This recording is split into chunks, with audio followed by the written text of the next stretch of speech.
내가 딸에게 약혼식 상견례가 몇이냐고 물었을 때 딸은 이렇게 대답했다. 아, 그건 어제 했어요. 그냥 직계 가족끼리만 모였어요.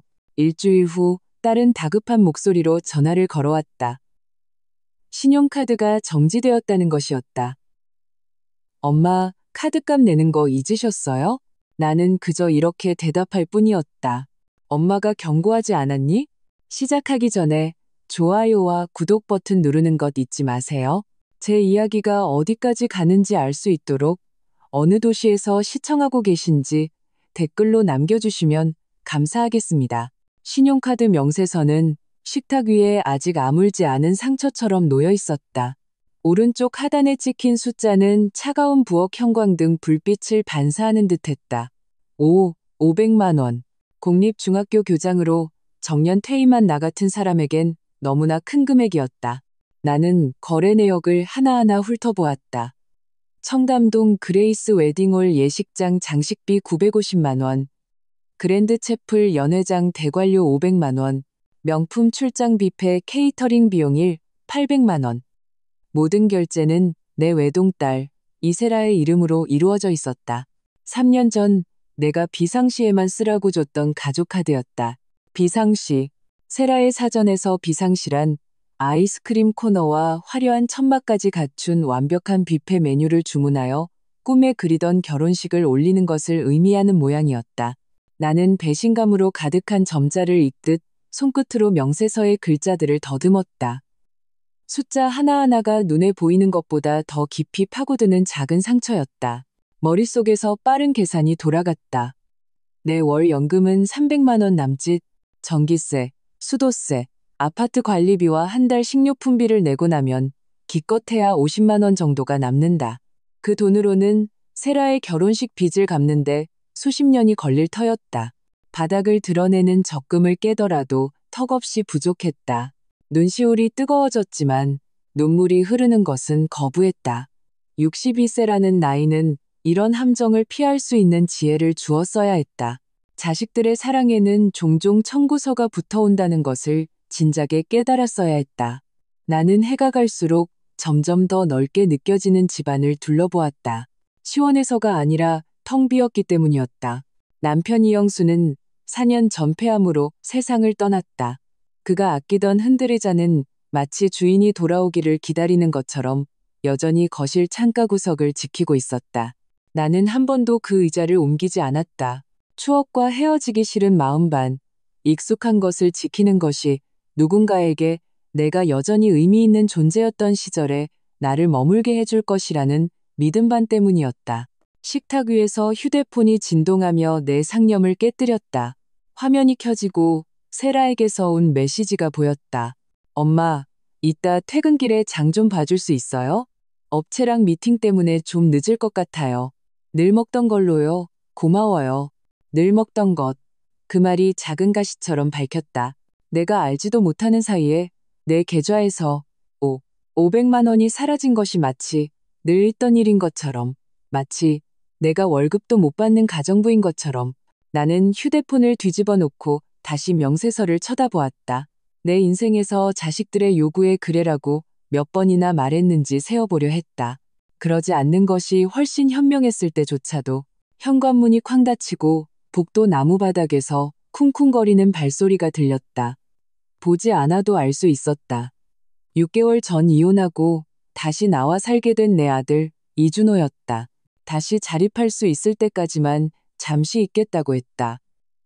34살인 아들에게 잠시가 몇 년이 될 수도 있다는 것을 나는 너무나 잘 알았다. 엄마, 오늘 저녁에 차 좀 쓸게요. 가까이 다가오려는 노력도 없이 목소리가 복도에서 울렸다. 유리 씨랑 일산에 아파트 좀 보러 가려고요. 유리는 준호의 여자친구였다. 26살의 요가 강사. 아들의 인생에 나타난 지는 3개월밖에 안 됐지만 이미 우리 집을 자기 요가 스튜디오처럼 사용하고 있었다. 매일 아침 명상을 한다며 거실에서 백단향을 피웠고 그 연기는 내 코를 따갑게 했다. 내가 그 점을 지적하자 준호는 내가 융통성 없고 너무 고리타분하다고 말했다. 준호야, 이리 잠깐 와보렴. 나는 메마른 목소리로 불렀다. 아들은 부엌 문지방에 나타났다. 얼굴에는 이미 조급함이 서려 있었다. 헝클어진 머리, 무지 티셔츠, 그리고 아이러니하게도 지난 명절에 내가 사준 값비싼 청바지 차림이었다. 그때만 해도 나는 선물이 멀어진 거리를 좁힐 수 있다고 믿었다. 왜요, 엄마? 저 지금 바쁜데. 나는 식탁 위에 명세서를 가리켰다. 이거에 대해 아니? 아들의 시선이 명세서를 빠르게 훑고는 다시 나를 향했다. 마치 과자 단지를 훔쳐보다 들킨 10살짜리 아이처럼. 뭐요? 세라가 결혼 비용 때문에 엄마 카드 썼대요. 500만 원? 준호는 어깨를 으쓱했다. 아, 얘기 듣긴 했어요. 엄마, 진정해요. 그냥 돈이잖아요. 그리고 세라 지금 결혼 준비 때문에 스트레스 엄청 받아요. 그냥 돈이라고? 내 목소리가 높아졌다. 그건 내 비상금이야, 준호야. 예기치 못한 일을 대비한 내 전 재산이라고. 에이, 그냥 빌린 셈 치세요. 나중에 갚겠죠. 그리고 엄마는 집도 있잖아요. 매달 연금도 나오고 안전하잖아요. 나는 어릴 적 홍수가 났을 때 내가 업고 대피시켰던 아들을 바라보았다. 수없이 무릎에 반창고를 붙여주었고 2번이나 실패한 사업 자금을 대주었으며 이제는 집세 한 푼 내지 않고 내 집에 살면서 나의 재정적 안정을 하찮게 여기는 바로 그 아들을. 세라 상견례는 언제 했니? 내가 갑자기 물었다. 준호는 굳었다. 네? 상견례요. 가족 식사 말이야. 난 초대받지 못했는데 그게 언제였어? 침묵.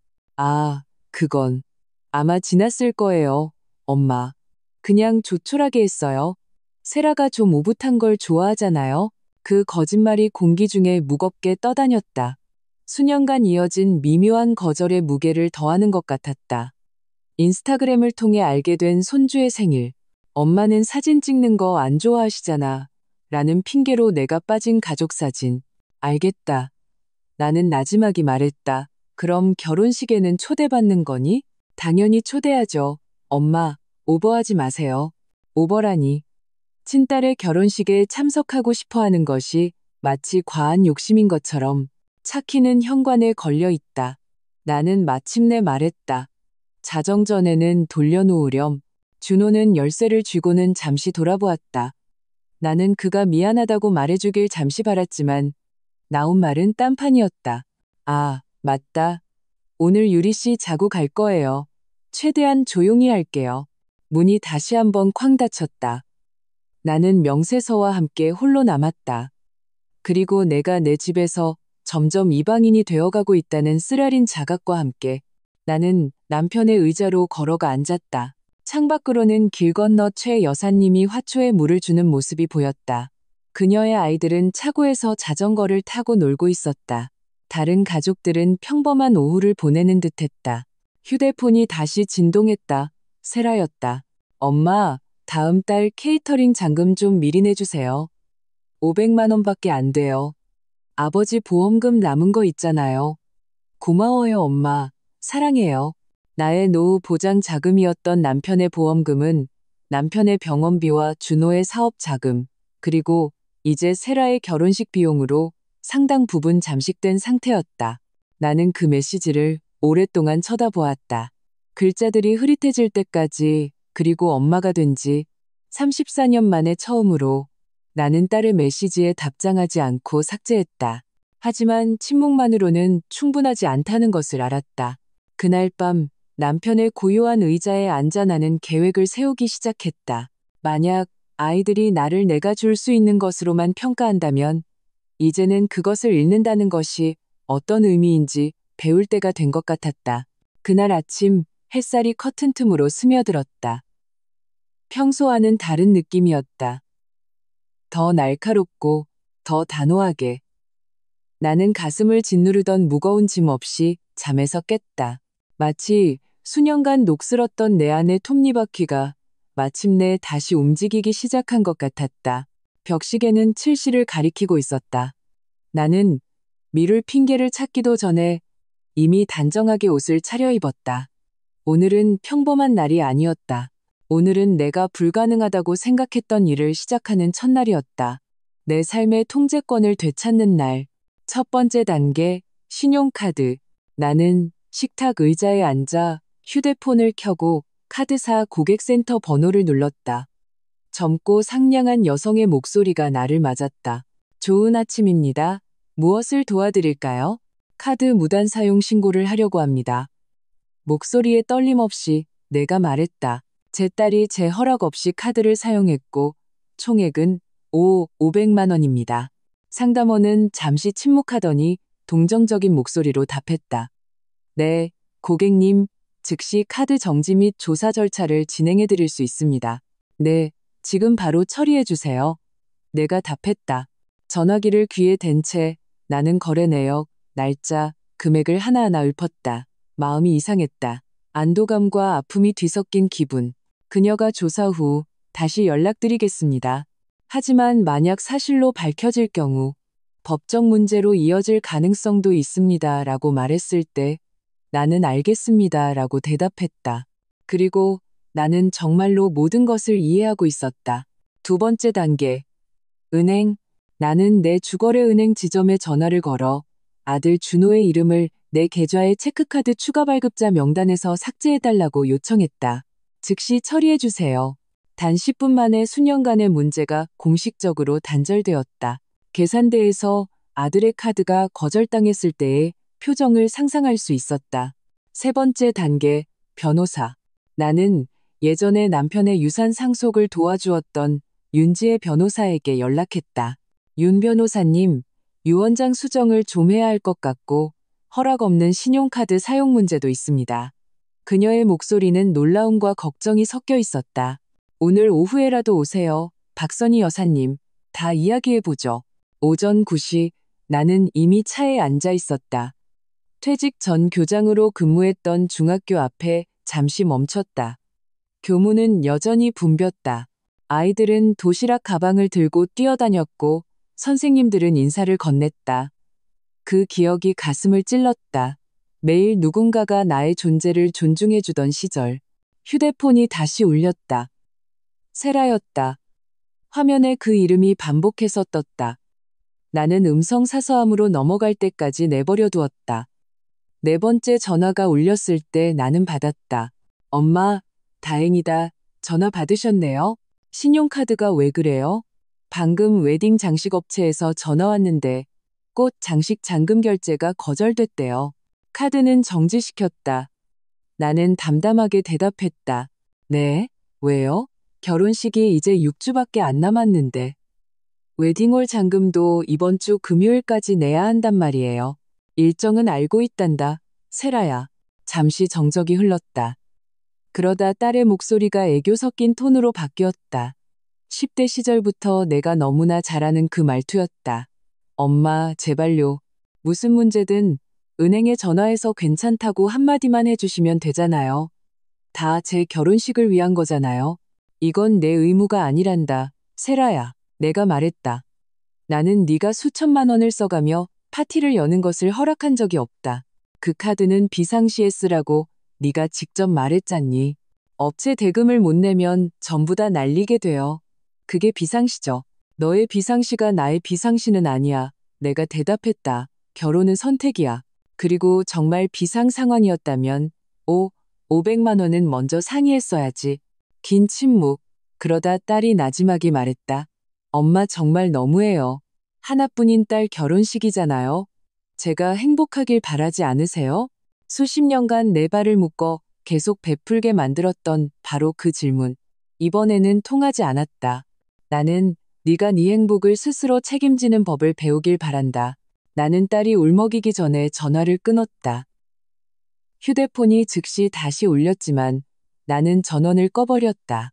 오후에는 철물점에 들렀다. 한 나이든 아저씨가 현관문과 뒷문의 달새 자물쇠를 고르는 것을 도와주셨다. 자물쇠 가는 거 어렵지 않아요. 사모님, 유튜브에 다 나와요. 그가 웃으며 말했다. 집에 도착하니 주차장에 준호의 차가 세워져 있었다.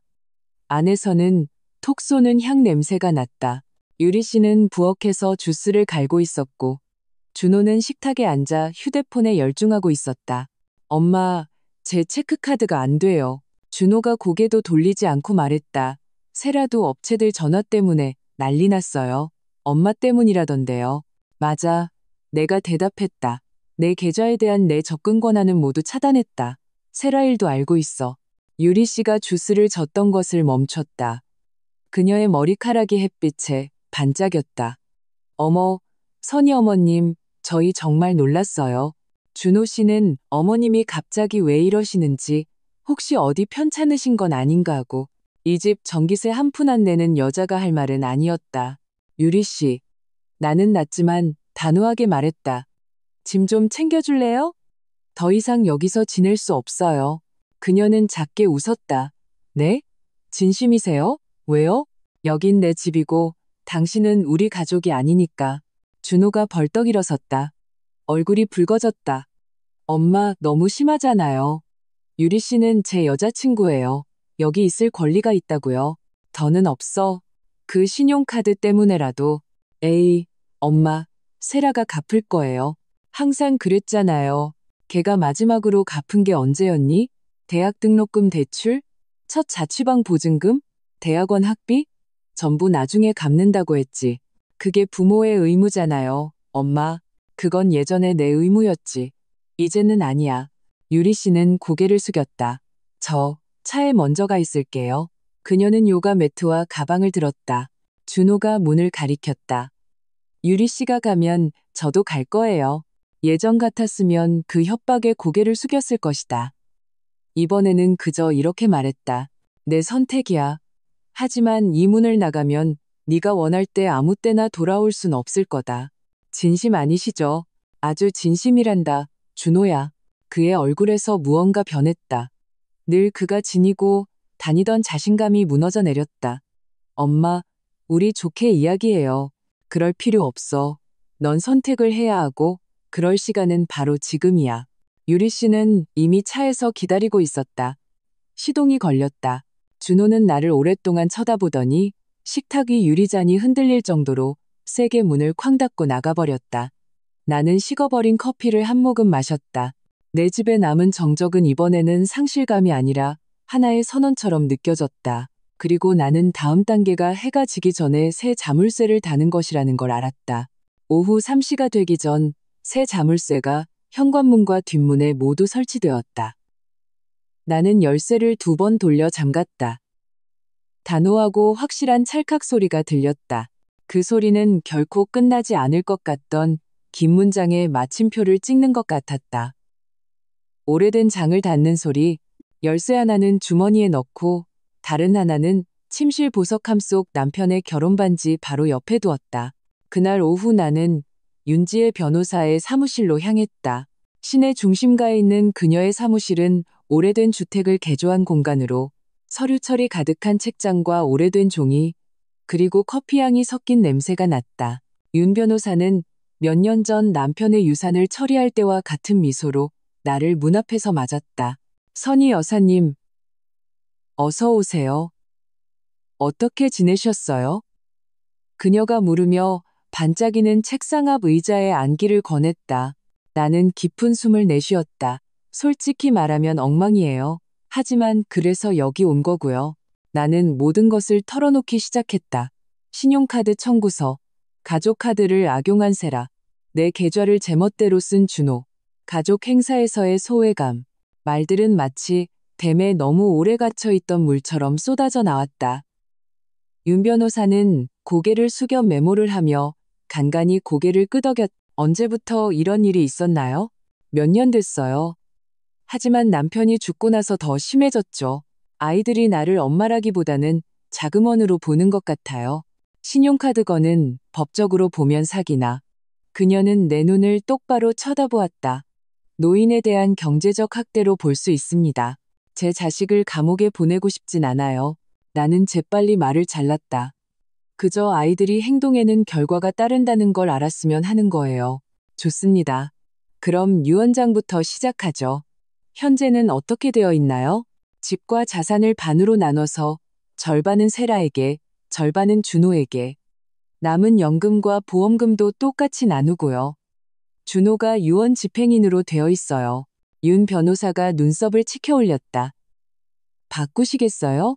네, 자산의 절반, 집을 포함해서 제가 예전에 봉사했던 독서교육재단과 동물보호소, 그리고 양로원에 기부하고 싶어요.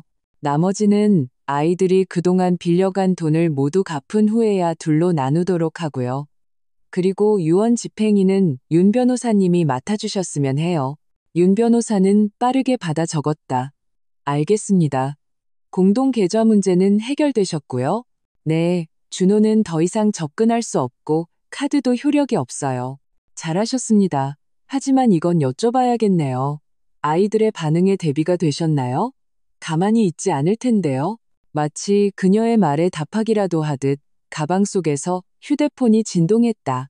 또 세라였다. 나는 전화를 받지 않았다. 하루 종일 연락이 왔어요. 내가 말했다. 준호는 여자친구랑 집을 나갔고요. 그래서 준비되셨나요? 나는 윤 변호사를 바라보며 그 질문의 무게를 느꼈다. 그동안 나는 혼자가 되는 것이 두려웠고 아이들에게 버림받을까봐 무서웠다. 하지만 그 두려움이 나를 건강하지 못한 굴레에 가두었다. 네, 이번에는 준비됐어요. 윤 변호사는 옅은 미소를 지었다. 그녀의 한숨에서 동의의 기색이 느껴졌다. 좋습니다. 만약 아이들이 압박하거나 괴롭히려 한다면 법적 보호 조치를 고려해보세요. 그동안 우리는 유언장 수정부터 마무리하죠. 다음 주면 준비될 겁니다. 윤 변호사의 사무실을 나오자 하늘이 붉게 물들기 시작했다. 두려움과 안도감, 그리고 자유와 비슷한 무언가가 뒤섞인 감정이 들었다. 집으로 돌아오는 길에 나는 마트에 들렀다. 쇼핑 바구니는 작았다. 닭가슴살 한 덩이, 신선한 시금치, 토마토, 그리고 그동안 특별한 순간을 위해 아껴두었던 콤부차 한 병. 계산대에서야 나는 이것이 정말로 특별한 순간이라는 것을 깨달았다. 준호의 간식거리나 세라의 필요를 생각하지 않고 오직 나 자신만을 위해 장을 본 첫날, 집에 도착했을 때 분위기가 달랐다. 고요했지만 깨끗했다. 톡 쏘는 향냄새도, 복도에 널브러진 슬리퍼도, 보는 사람 없이 켜져 있는 텔레비전 소리도 없었다. 막 저녁 준비를 시작했을 때 뒷문에서 조심스러운 노크 소리가 들렸다. 창문 너머로 길에서 고개만 까딱하며 인사하던 나와 비슷한 또래의 여성이 보였다. 김영미 여사님. 두 집 건너 사는 이웃이었다. 그녀의 손에는 큰 쟁반이 들려 있었다. 안녕하세요, 박 선생님. 방해해서 죄송해요. 내가 문을 열자 그녀가 말했다. 오늘 낮에 댁에서 좀 소란이 있는 것 같아서요. 괜찮으신지 확인하고 싶어서요. 그리고 이거 파운드 케이크를 너무 많이 만들어서 좀 가져왔어요. 나는 반사적으로 괜찮습니다라고 말했다. 그러다 잠시 말을 멈췄다. 사실 완전히 괜찮지는 않지만 해결하려고 노력 중이에요. 괜찮으시면 들어오셔서 같이 드시겠어요? 혼자 먹는 밥은 종종 맛이 없더라고요. 나는 그녀의 얼굴을 보았다. 그녀의 눈빛에는 긴 설명이 필요 없는 어떤 이해심 같은 것이 있었다. 마침 콤부차를 따려던 참이었어요. 그럼요. 그녀는 이미 결심한 듯 안으로 들어오며 대답했다. 40분 후 우리는 식탁에 앉아 있었다. 김 여사님도 과부였다. 남편은 3년 전 남편과 같은 암으로 세상을 떠났다고 했다. 두 자녀는 지방에 살며 매주 밥은 잘 챙겨 먹는지, 약은 제때 먹는지 확인하는 전화를 할 뿐이라고 했다. 사랑하니까 그러는 거겠지만 가끔은 의무감처럼 느껴져요. 그녀가 말했다. 나는 씁쓸하게 웃었다. 제 아이들은 그 단계까지도 가지 못했어요. 그리고 어찌 된 일인지 그 말에 이어 내 모든 이야기가 터져나왔다. 카드빚, 가족 행사에서의 소외, 나를 지갑 이상으로 보지 않는 태도. 김 여사님은 들으며 간간히 고개를 끄덕였다. 거절하고 나서 후련하면서도 죄책감이 드시죠? 나는 놀랐다. 어떻게 아셨어요? 저도 그런 적이 있거든요. 죄책감은 줄어들고 후련함은 점점 더 커질 거예요. 믿으세요. 내 휴대폰이 식탁 위에서 진동했다. 세라에게서 온 메시지였다. 엄마, 제발 전화 좀 받아요. 결혼식 취소될까봐 무서워요. 엄마 화나게 했다면 미안해요. 하지만 이건 정말 비상 상황이에요. 나는 김 여사님에게 메시지를 보여주었다. 그녀는 빠르게 읽고는 말했다. 화나게 해서 미안하다고 하지. 돈을 가져가서 미안하다고는 안 하네요. 그리고 또 비상 상황이라고 하죠. 이건 프레임 씌우기예요. 박 선생님. 나는 화면을 쳐다보았다. 정말이었다. 사과에서조차 세라는 여전히 상황을 자기 위주로 짜고 있었다. 나는 천천히 답장 없이 그 메시지를 삭제했다. 잘하셨어요. 김 여사님이 짧게 말했다. 우리는 책, 식물, 그리고 과부들의 외로움에 대해 이야기하며 밤을 보냈다. 마치 이제 막 나타난 오랜 친구를 찾은 기분이었다. 그녀가 빈 접시를 들고 돌아갔을 때 집은 여전히 고요했지만 더 따뜻하게 느껴졌다. 나는 컵을 씻으며 그 표면에 비친 내 얼굴을 바라보았다.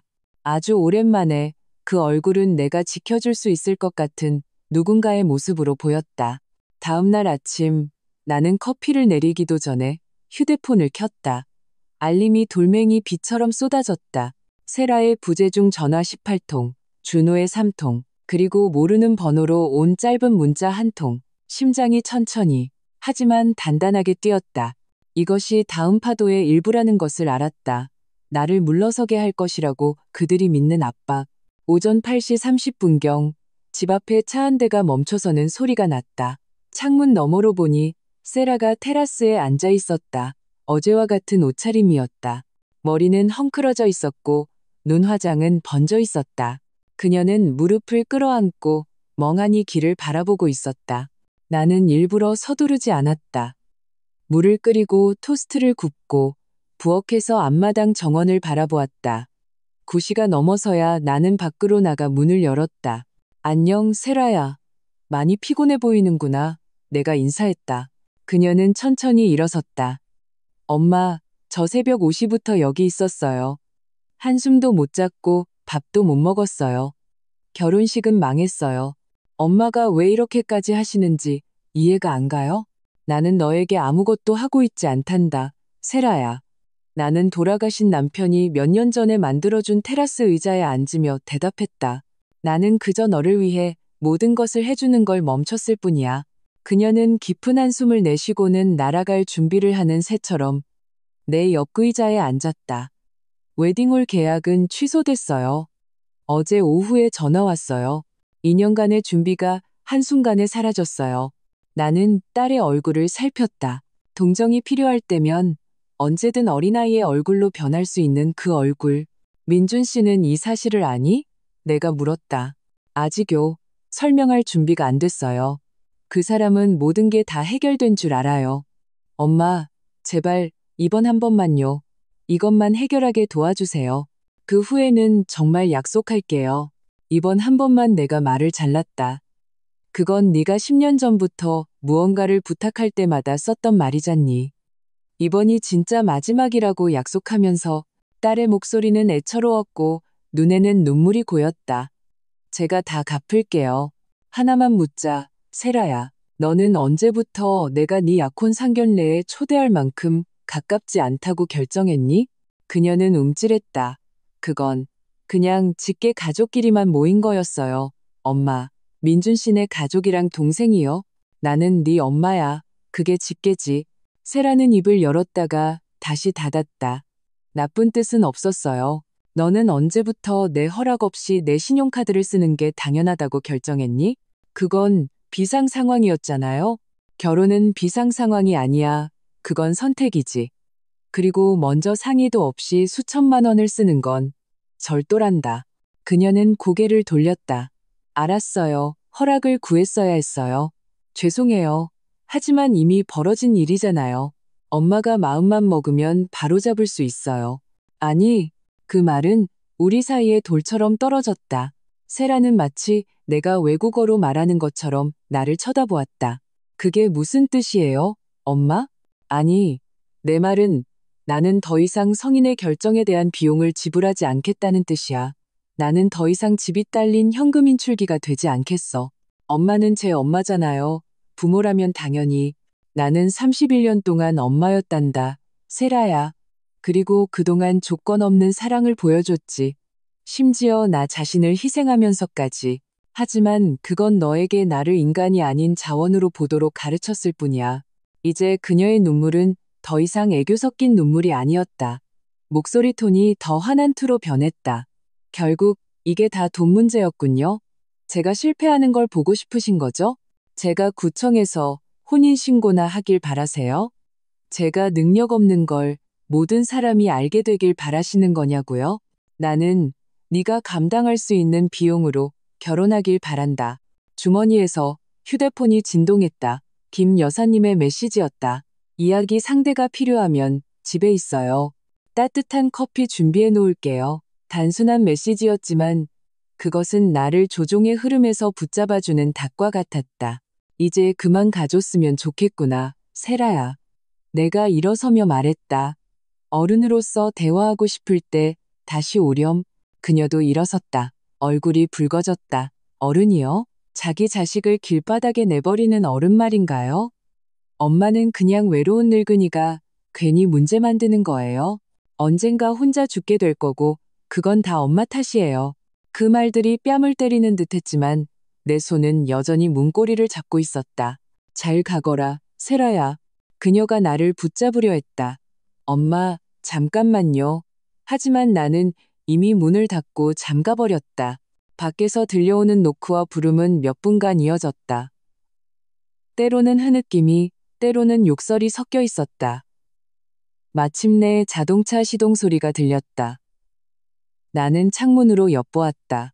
딸은 차 안에서 꽤 오랫동안 앉아있다가 떠났다. 안도의 한숨을 쉬기도 전인 낮 12시 다음 손님이 찾아왔다. 준호의 전처인 지혜가 망설이는 표정으로 테라스에 서 있었다. 안녕하세요, 어머님. 준호 씨가 여기 와보라고 해서요. 집에 큰 문제가 생겼다고 하던데요. 그녀가 말했다. 나는 그녀를 안으로 들였다. 지혜야, 아이들은 잘 지내니? 네, 덕분에요. 그런데 준호 씨 말로는 어머님이 곤란한 상황에 처하셨다고. 문제는 없어. 다만 결과가 있을 뿐이지. 나는 그녀에게 커피를 따라주며 실제 무슨 일이 있었는지 이야기했다. 그녀의 표정은 놀라움에서 어색함으로 바뀌었다. 저는 전혀 몰랐어요. 준호 씨는 항상 어머님이 도와주시는 걸 기뻐하신다고 했거든요. 예전엔 그랬지. 이제는 아니란다. 그 애는 돈 관리를 잘 못하잖니. 하지만 어머님, 이혼 후에 많이 힘들어하고 있어요. 지혜야, 너는 내 월급으로 아이 둘을 키우고 있잖니? 인생이란 선택을 하고 그 결과를 감당하는 것이라는 걸 너는 알지? 준호도 그걸 배워야 해. 지혜는 천천히 고개를 끄덕였다. 이해해요, 어머님. 저는 제가 돕는다고 생각했는데 오히려 심부름꾼이 된 셈이었네요. 죄송합니다. 지혜가 떠나고 얼마 지나지 않아 문을 두드리는 소리가 다시 들렸다. 이번에는 내 예비 사위가 될 뻔했던 민준 씨가 서 있었다. 지친 얼굴이었지만 눈빛은 정직했다. 박선희 여사님, 사과드리러 왔습니다. 저는 세라 씨가 어머님 카드를 썼다는 걸 몰랐습니다. 세라 씨는 어머님이 결혼 비용을 도와주시고 싶어 하신다고 말했어요. 만약 허락 없이 쓴 줄 알았다면 제가 분명히 말렸을 겁니다. 나는 그를 안으로 들였다. 앉으세요, 민준 군. 이야기해봐요. 그는 한숨을 쉬고는 세라가 어떻게 모든 결혼 재정을 관리했는지, 자신의 추가적인 도움을 거절했는지, 그리고 항상 엄마가 다 해결해 주셨어라고 말했는지 설명했다. 만약 처음부터 알았다면 분명히 예산에 대해 함께 이야기했을 겁니다. 이번 일로 이런 생각이 들었어요. 만약 저희가 돈과 가족 문제에 대해 솔직해질 수 없다면 저희가 과연 결혼할 준비가 된 걸까요? 지난 며칠간 처음으로 나는 나를 걸어 다니는 지갑으로 보지 않는 사람이 있다는 것에 한 줄기 희망을 느꼈다. 민준군은 좋은 사람이에요. 중요한 신호들을 외면하지 말아요. 그날은 복잡한 감정으로 끝났다. 외부의 압박은 더욱 현실이 되어갔다. 하지만 처음으로 나는 그들의 울타리 안에서 내 편을 얻었다. 그리고 나는 내가 마주하고 있는 것이 단순히 돈 문제가 아니라 뿌리부터 바꿔야 하는 삶의 방식 전체라는 것을 깨닫기 시작했다. 그날 오후 막 된장찌개를 데우고 있을 때 휴대폰이 다시 울렸다. 화면에 준호의 이름이 떴다. 받지 않을까 고민했지만 내 안에 어떤 부분이 그가 또 어떤 수를 쓸지 궁금해했다. 엄마, 인사는 생략한 채 목소리가 터져 나왔다. 이건 너무 심하잖아요. 세라는 엉망진창이고 민준 씨는 이상한 걸 꼬치꼬치 캐묻기 시작했대요. 엄마는 겨우 돈 때문에 우리 가족을 망가뜨리고 싶으세요? 나는 아무것도 망가뜨리지 않았단다, 준호야. 나는 차분하게 대답했다. 나는 그저 모든 비용을 대주는 걸 그만뒀을 뿐이야. 우리가 지혜 씨랑 민준 씨한테 다 얘기했어요. 엄마가 사실을 왜곡해서 우리가 나쁜 사람처럼 보이게 만들고 있다고요. 나는 사실대로 말했을 뿐이야. 만약 그게 다른 사람들이 너희를 다르게 보게 만든다면 그건 아마 이야기의 문제가 아닐 거다. 잠시 침묵이 흘렀다. 그러다 그의 목소리가 위협적인 톤으로 낮아졌다. 계속 이러시면 저희는 진지하게 법원에 엄마의 정신건강 감정을 요청할 거예요. 엄마가 더 이상 재산을 관리할 능력이 없는지도 모르잖아요. 나는 거의 웃음이 터질 뻔했다. 무슨 근거로? 내가 너희에게 돈 대주는 걸 멈췄다는 이유로? 엄마가 갑자기 이상한 결정을 내리고 집 자물쇠를 바꾸고 계좌 접근을 막고 유언장을 바꿨잖아요. 그 모든 건 신중하게 고려해서 내린 결정이란다, 준호야. 그리고 모든 것은 변호사를 통해 기록되어 있어. 원한다면 법정까지 가보렴. 하지만 그 과정의 모든 기록이 완벽하게 준비되어 있다는 건 각오해야 할 거다. 다시 침묵. 나는 전화기 너머 그의 얼굴을 거의 상상할 수 있었다. 충격과 좌절이 뒤섞인 표정. 이걸로 끝난 거 아니에요. 그가 마침내 말했다. 아니, 이제 시작이지. 나는 대답하고 전화를 끊었다. 나는 식탁에 잠시 앉아 심장 박동이 다시 안정되기를 기다렸다. 밖에서 뒤뜰 테라스로 향하는 발소리가 들렸다. 잠시 후 김 여사님이 큰 비닐봉지에 도시락 2개와 시원한 음료수 1병을 들고 나타났다. 많이 긴장돼 보이시네요, 박 선생님. 그녀가 들어오며 말했다. 나는 준호의 협박에 대해 이야기했다. 김 여사님은 그저 눈썹을 치켜 올리고는 말했다. 아마추어들이네요. 이제 막 자금줄이 끊겼으니 허둥대는 거겠죠. 문제는 이게 영구적인 상황이 되어도 선생님이 괜찮으시겠냐는 거예요. 그 질문이 공중에 맴돌았다. 나는 식탁을 바라보며 오늘 아침 세라의 말, 어제 준호의 눈빛, 그리고 내 자신의 안위를 위해 그들의 편안함을 맞바꾸었던 수십 번의 다른 순간들을 떠올렸다. 네, 나는 마침내 대답했다. 영원히 일해야 한다면 전 준비됐어요. 김 여사님은 작게 미소 지었다. 그렇다면 버티세요. 이 흔들림은 잦아들 거예요. 그리고 잦아들고 나면 훨씬 더 가벼워지실 거예요. 우리는 도시락과 시원한 아이스티를 마시며 사소한 이야기들을 나누었다. 시장의 고추 가격, 새로 자리를 옮긴 야채 가게, 꽃봉오리를 맺기 시작한 장미 덤불. 잠시 동안 나는 바깥 세상에 폭풍이 몰아치고 있다는 사실을 잊었다. 잠자리에 들기 전 나는 남편의 흔들의자를 바라보았다. 수년간 그 의자는 내가 고독 속에 머물며 상실의 두려움에 얽매이게 한 장소였다. 이제 그 의자는 내가 되찾기 시작한 자유의 증인처럼 느껴졌다. 다음 날 나는 더 일찍 일어나 마당을 쓸고 부겐빌레아 가지를 조금 다듬었다. 아침 공기가 내 폐를 시원하게 채웠다. 그 후 3주는 그렇게 흘러갔다. 평온하고 거의 고요하게 긴급한 전화도 먼저 내달라는 부탁도 없었다. 3주째 되던 주 집 앞에 차 한 대가 멈췄다. 민준 씨가 수수한 셔츠 차림으로 내렸다. 마지막으로 봤을 때보다 얼굴이 더 헬쑥해 보였다. 그의 손에는 하얀 봉투가 들려 있었다. 안녕하세요, 박 선생님. 그가 인사했다. 잠깐 들어가도 될까요? 우리는 한때 죽어가던 장미가 이제 막 꽃을 피우기 시작한 뒤뜰 테라스에 앉았다. 저와 세라 씨의 결혼은 취소되었습니다. 그가 단도직입적으로 말했다. 나는 조심스럽게 찻잔을 탁자에 내려놓았다. 유감스러운 소식이네요. 하지만 솔직히 말해 놀랍지는 않아요. 어머님, 이건 아셔야 할 것 같아서요. 그가 봉투를 건네며 말했다. 이건 어머님께 드리는 수표입니다. 그 신용카드 거래 총액의 절반이에요. 그 돈이 처음에 어디서 나왔는지 몰랐다 해도 저에게도 책임이 있다고 느낍니다. 나는 수표에 적힌 숫자를 보았다. 민중군, 이건 자네 잘못이 아니에요. 이럴 필요 없어요. 필요합니다, 어머님. 그 돈의 일부는 제가 함께 부담했어야 할 행사에 쓰였으니까요. 세라 씨는 제가 여기 온 걸 모릅니다. 제가 결혼을 미루고 상담을 받자고 한 이유로 그녀는 제가 자식의 행복을 원치 않는 심술궂은 늙은 엄마에게 영향을 받았다고 비난했어요. 그 말이 가슴을 찔렀지만 예전만큼 아프지는 않았다. 그래서 자네는 뭐라고 했나? 저는 그녀가 자기 어머니를 어떻게 대하는지 보지 못한다면 우리는 아마 결혼할 준비가 되지 않은 것 같다고 말했어요. 그녀는 그날 밤 바로 집에서 나갔습니다. 우리는 오랫동안 침묵 속에 앉아 있었다. 저녁 바람이 정원에서 젖은 흙냄새를 실어왔다. 민중군, 내가 마침내 말했다. 고마워요. 이 수표 때문만이 아니라 책임지기로 선택해줘서요. 요즘 들어보기 드문 일이었거든요. 그는 옅게 미소 지었다. 저도 감사합니다. 어머님, 제가 그동안 외면했던 것을 보게 해주셔서요. 그가 떠난 후 나는 손에 든 수표를 바라보았다. 단순한 돈 이상의 것이었다. 이것은 정직함이 여전히 존재한다는 증거 같았다.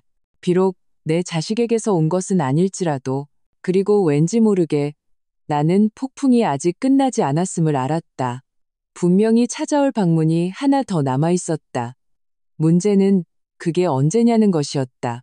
그날 밤 나는 남편이 남긴 흔들의자에 앉아 책을 읽으려 했지만 생각은 오늘 오후 민준 씨의 말에 맴돌았다.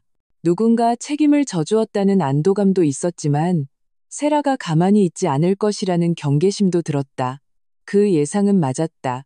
이틀 후 해질 무렵 낡은 해치백 한 대가 집 앞에 멈췄다. 조수석에서 세라가 내렸다. 머리는 대충 묶었고 얼굴은 화장기 없었으며 옷은 구겨져 있었다. 그녀 뒤에서는 젊은 여성이 따라 내렸다.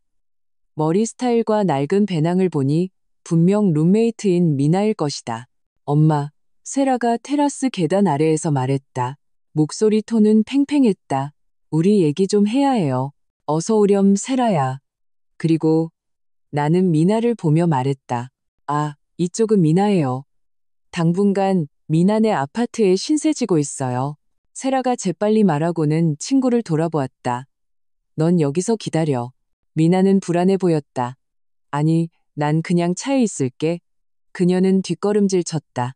세라가 다가왔다. 엄마, 저 지낼 곳이 없어요. 집에 돌아오고 싶어요. 그 문장이 공중에 달라붙었다. 나는 이것이 결국 마지막 패턴이라는 것을 알았다. 다른 모든 문이 닫혔을 때 그녀는 언제나 열려있던 문으로 돌아올 것이었다. 엄마의 문. 안 된다. 내가 나지막이 대답했다. 그녀는 눈을 동그랗게 떴다. 그게 무슨 뜻이에요, 엄마? 안 된다고. 여긴 내 집이기도 하지만 더 이상 내 집은 아니야. 네가 나를 상견례에 초대할 직계 가족이 아니라고 결정했을 때 멀어진 건 너였어. 네가 나를 돈 때문에만 이용하기로 선택했을 때 세상에, 엄마, 그건 다 오해였어요. 제가 사과했잖아요. 엄마 카드 쓴 거 죄송해요. 상견례에 초대 안 한 거 죄송해요. 그때 막말한 것도 죄송해요. 세라야, 너는 들켜서 사과하는 것과 다른 사람에게 상처를 줬다는 걸 깨닫고 사과하는 것의 차이를 아니?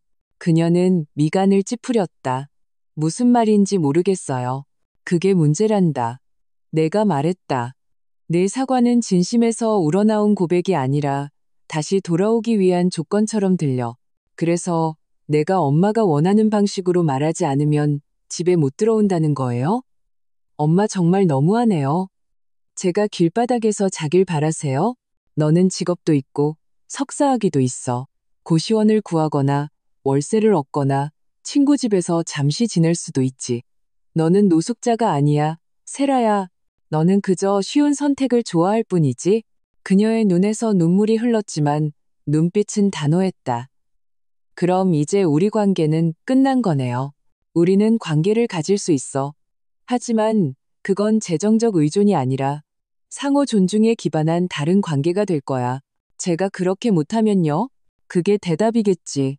세라는 마치 이번에는 자동으로 열리는 문이 없다는 것을 이해하려는 듯 오랫동안 침묵했다. 그러다 그녀는 차를 향해 돌아섰고 뒤도 돌아보지 않고 차에 탔다. 차는 저녁 공기 속에 배기가스를 남기고 떠났다. 나는 꽤 오랫동안 테라스에 서서 귀뚜라미가 노래하기 시작하는 소리를 들었다. 물론 아픔이 있었지만 평화도 있었다. 다음 날 아침 준호에게서 전화가 왔다. 세라가 엄마가 집에 못 들어오게 했다고 하던데요. 엄마, 제정신이세요? 걔는 제 동생이라고요. 걔는 성인이란다. 준호야. 자기가 내린 결정에 대해 이제 그 결과를 감당하고 있는 거야. 이건 가족을 파괴하는 짓이에요. 엄마가 계속 이러시면 우리 둘 다 다시는 안 찾아뵐 거예요. 그게 네 선택이라면 받아들이겠다. 나는 단지 돈이 필요할 때만 존재하는 가족을 지키기 위해 나 자신을 파괴하는 것을 멈췄을 뿐이야. 긴 침묵. 그러다 준호가 더 낮은 목소리로 말했다. 만약에 저희가 변하면요? 돈도 갚고 엄마한테 했던 행동도 바로잡으면요? 그것은 그들 중 누군가가 방어적인 태도 없이 변화라는 단어를 처음으로 언급한 순간이었다. 만약 그런 일이 일어난다면 그때 가서 보자. 하지만 그 변화는 진짜여야 해, 준호야. 다시 접근 권한을 얻기 위한 달콤한 말이 아니라. 그럼 어떻게 증명해야 하는데요? 다른 사람에게 증명할 필요가 없는 사람이 됨으로써 너 자신에게 증명하렴. 나는 전화를 끊고 남편의 의자에 앉아 창밖을 내다보았다. 정원의 장미들이 마치 폭풍우가 지나간 것을 알기라도 한 듯 더 많이 피어나고 있었다. 몇 분 후 김 여사님에게서 메시지가 왔다. 오후에 옆 단지에서 새로 이사 온 과부랑 커피 마시기로 했는데 같이 갈래요? 두 분 얘기가 잘 통할 것 같아요. 나는 미소 지었다. 네, 여사님. 저도 갈게요. 아주 오랜만에 처음으로 나는 내일을 두려움이 아닌 호기심으로 바라보고 있었다. 며칠 후 내가 뒤뜰에서 빨래를 널고 있을 때 김 여사님이 빠른 걸음으로 다가왔다. 그녀의 얼굴은 약간 굳어 있었다. 박 선생님, 방금 앞 슈퍼에서 준호 씨를 만났어요. 그녀가 단도직입적으로 말했다. 선생님에 대해 꼬치꼬치 캐묻더라고요. 좋게 이야기하러 오고 싶다고 했다는데 눈빛이 평화를 원하는 사람의 눈빛이 아니었어요. 나는 옅게 미소 지을 뿐이었다. 그가 오면 전 준비됐어요. 그날 오후 정말로 오토바이 소리가 집 앞에서 멈췄다. 대문이 세게 두드려졌다. 나는 창문으로 엿보았다. 준호가 낡은 티셔츠에 검은 모자를 쓰고 굳은 얼굴로 서 있었다. 나는 문을 살짝 열고 문지방에 섰다. 무슨 일이니, 준호야? 엄마, 계속 이렇게 지낼 수는 없어요. 그가 인사도 없이 말했다. 저랑 세라가 타협점을 찾고 싶어요. 예전처럼 해달라고는 안 할게요. 하지만 제발 상황이 나아질 때까지만이라도 여기서 지내게 해주세요. 안 된다. 나는 즉시 대답했다. 왜요? 여긴 우리 가족 집이잖아요. 전 엄마 아들이고요. 이 집은 너희 아버지와 내가 힘들게 일해서 마련한 집이야. 그리고 지금은 내가 평온하게 사는 곳이지. 너희가 피난처가 필요할 때만 찾아올 수는 없어. 준호는 나를 오랫동안 쳐다보다가 말했다. 엄마가 돈 걱정하시는 거면 제가 전기세나 식료품비는 보탤 수 있어요. 우리가 있을 곳만 있으면 돼요. 돈을 보태는 게 해결책이 아니란다, 준호야. 내가 필요한 건 너희가 다른 사람의 인생에 빌붙는 게 아니라 너희 자신의 삶을 세우는 거야. 그는 거칠게 숨을 내쉬더니 목소리를 부드럽게 바꿨다. 예전에 나를 자주 녹아내리게 했던 그 오랜 말투였다. 엄마, 우린 가족이잖아요. 엄마가 자식들이 힘들어하는 걸 그냥 보고만 계실 거예요? 자기들 선택 때문에 힘든 건 부모 책임이 아니란다, 준호야. 그건 개인의 책임이지. 그의 표정이 변하고 눈빛이 차가워졌다. 엄마가 평생 혼자 살 수 있다고 생각하신다면 그건 착각이에요. 언젠가는 우리가 필요할 때가 올 거예요. 그때는 우리가 와주길 바라지 마세요. 나는 천천히 고개를 끄덕였다. 그게 내 선택이라면 받아들이겠다. 그는 잠시 말을 잃었다. 아마도 내가 예전처럼 반응하지 않는 것에 놀랐을 것이다. 아무 말 없이 그는 몸을 돌려 대문을 열고는 길에 먼지를 남기며 오토바이를 타고 떠났다. 나는 천천히 문을 닫았다. 집안의 공기는 마치 폭풍이 막 지나갔지만 벽을 뚫지는 못한 것처럼 여전히 고요했다.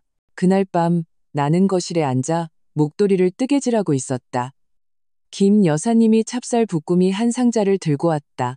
우리는 작게 웃으며 다음 주에 다른 이웃과부 몇 명과 함께 바다로 놀러 갈 계획에 대해 이야기했다. 가끔은 놀라워요. 김 여사님이 차를 마시며 말했다.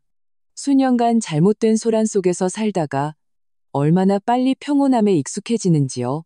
나는 미소 지었다. 그리고 그 소란이 얼마나 그립지 않은지요. 잠들기 전 나는 이제 헝클어진 신발도 없고 시끄러운 음악이 흘러나오는 반쯤 열린 방문도 없는 깔끔한 복도를 바라보았다. 이 고요함은 나는 생각했다. 더 이상 외로움의 신호가 아니었다. 이것은 내가 마침내 나 자신을 위한 공간을 가졌다는 신호였다. 하지만 마음 깊은 곳에서는 이 모든 것이 정말로 과거가 되기 전에 마지막 시험이 있을 것이라는 것을 알았다. 그리고 왠지 모르게 그 시험이 점점 더 가까워지고 있다는 것을 느꼈다. 그 시험의 신호는 비가 올 듯 습한 어느 날 오후에 찾아왔다.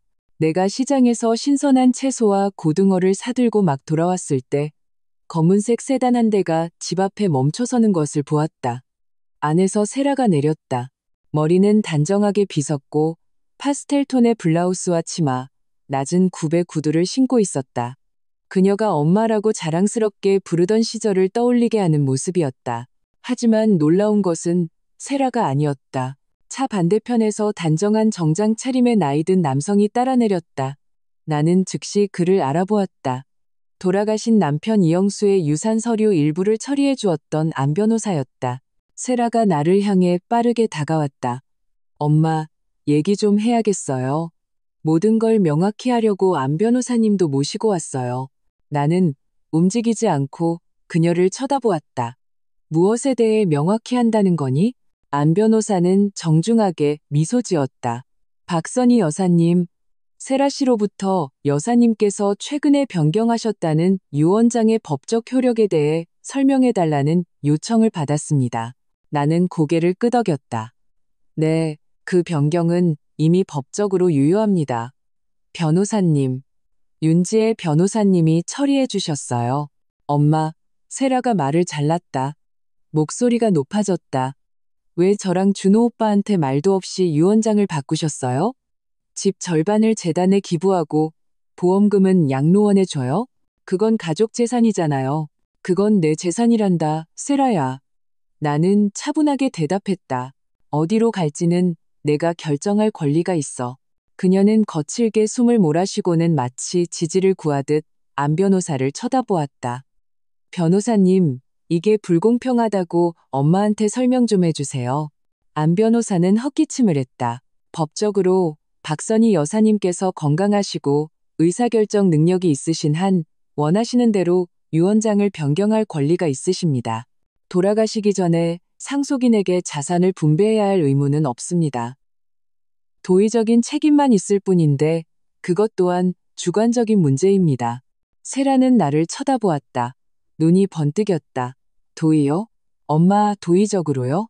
제가 엄마를 위해 해드린 게 얼만데 이렇게까지 하세요? 나는 그 말을 듣고 거의 웃음이 나올 뻔했지만 그저 고개를 저었다. 네가 한 일은 세라야 너 자신을 위한 것이 더 많았지.